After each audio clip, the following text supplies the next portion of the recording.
you're talking about the killings of these individuals, they're not individuals. They're fathers, they're brothers, they're grandfathers.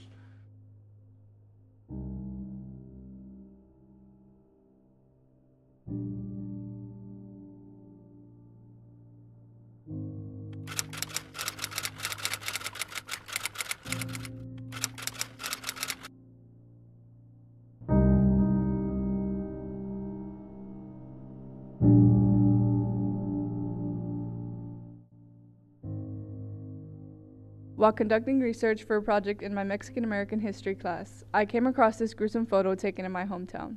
This led me to discover the lost history of my people that had long been buried by my hometown, state, and nation. I come from the South Texas region known as the Rio Grande Valley, located on the tip of Texas along the Rio Grande River. This area was first established by Jose Escandon, due to its geography and climate became a primarily ranching community. These small communities would later grow into cities on both sides of the river. Living far from their nation's capital, these people grew a strong and independent spirit that would be challenged by upcoming changes.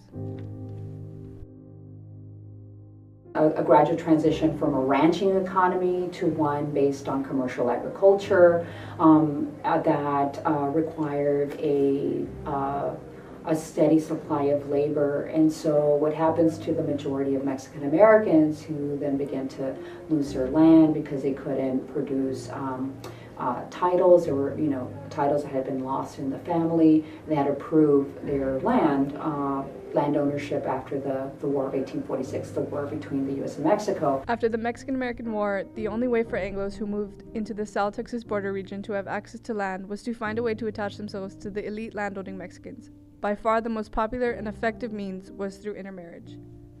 In time, due to financial hardships brought on by natural disasters and drops in beef prices, Mexicans would find themselves at a disadvantage during these times of loss because they did not have the access to credit that Anglos had.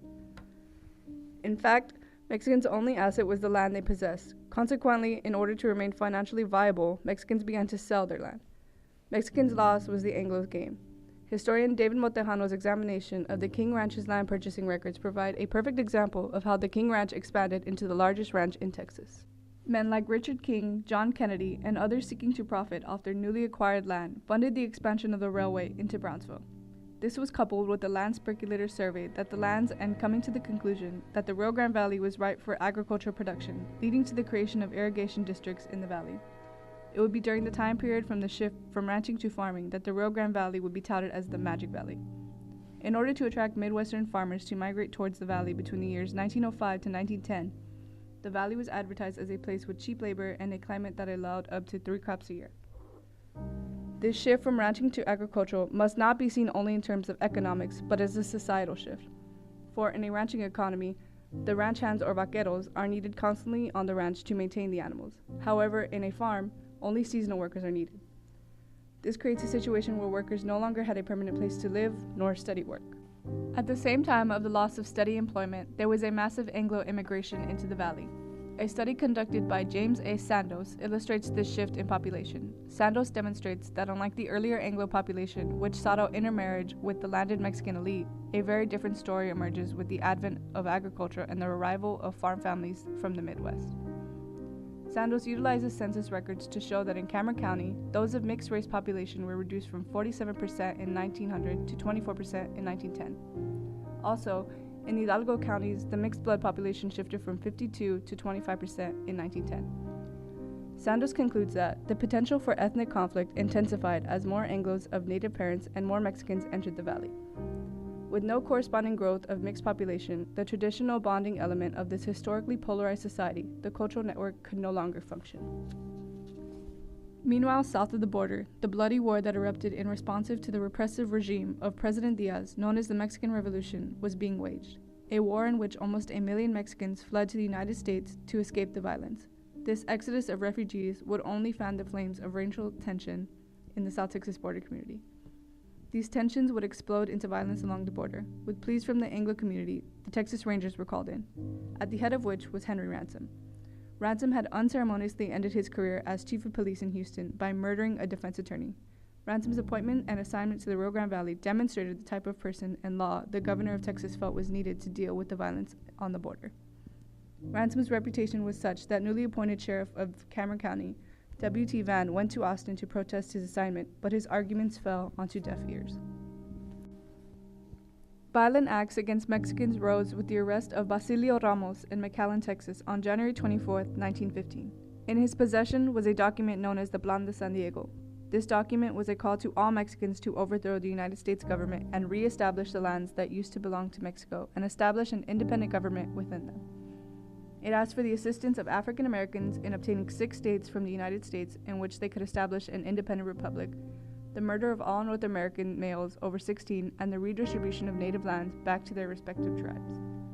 Thus concluded in this document was every fear that the average 1900 Anglo possessed.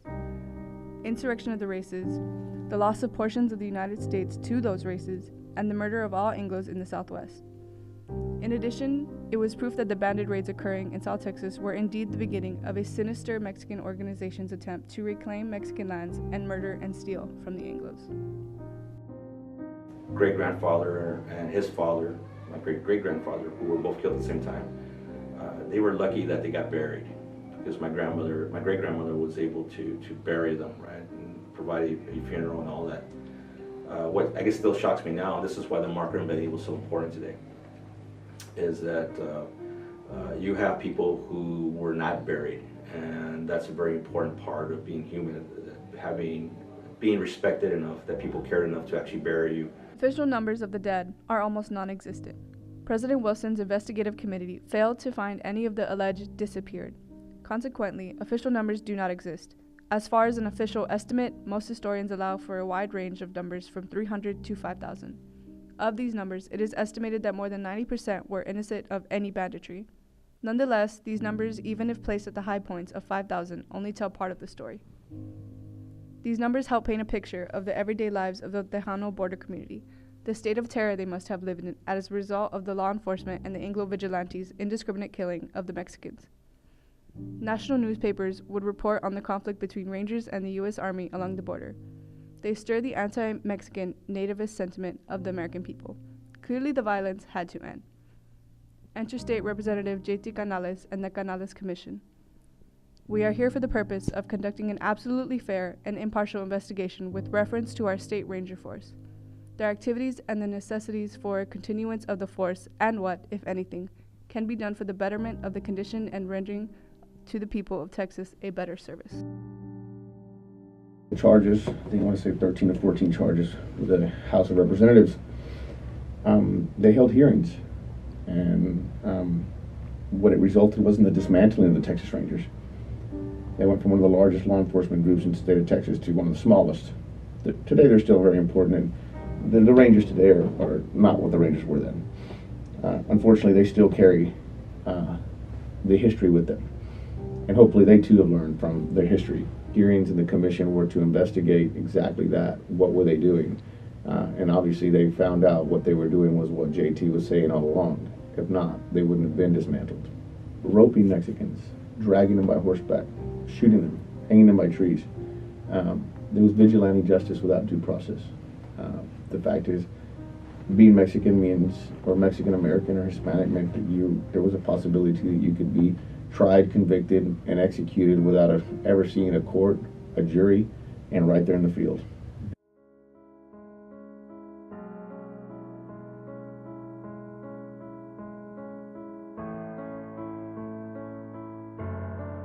We need an honest history for the living, now more than ever. Today, we take one step towards that history. We refuse to forget.